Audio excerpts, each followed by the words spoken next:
गंदम की कीमत मुल्क की तारीख में रिकॉर्ड सतह पर पहुंच गई। 75 साला रिकॉर्ड टूट गया। ओपन मार्केट में गंदम की कीमत 3,560 से 3,600 रुपए फी किलोग्राम हो गई। आटा मजीद महंगा होने का खदशा।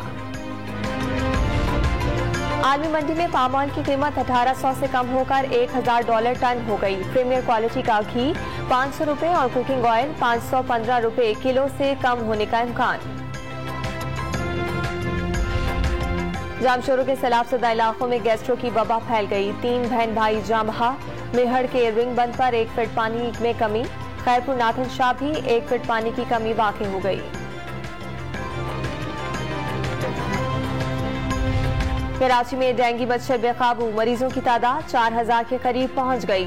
70% अस्पताल मरीजों से भर गए। डेंगू टेस्ट की कीमत 3000 से कम करके 850 रुपए करने का ऐलान। इस्लामाबाद में 24 घंटे में डेंगू के 72 नए केसेस रिपोर्ट। वजीर आजम आज 2 रोजा दौरे पर उज़्बेकिस्तान जाएंगे। शंघाई ताउन तंजीम के सरबराह काउंसिल इजलास में शिरकत करेंगे। इजलास के मौके पर मुख्तलिफ रहनुमाओं से मुलाकातें भी होंगी। महंगाई अरूज पर है। एटमी कुव्वत होने के बावजूद कशकोल लिए फिर रहे हैं। जहां जाएं लोग कहते हैं कि मांगने आए हैं। साबिक हुकूमत की वादा खिलाफियों पर IMF ने नाक से लकीरें निकलवाई। कड़ी शराइत मानना पड़ी। सैलाब ने मौशी सूरत हाल मजीद गंभीर कर दी। वजीर आजम का इस्लामाबाद में वोकला कन्वेंशन से खिताब।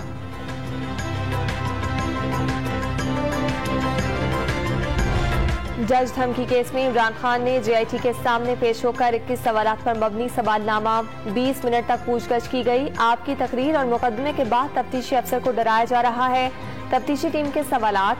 तकरीर का मतलब किसी को डराना या खौफ फैलाना नहीं था। इमरान खान का जवाब।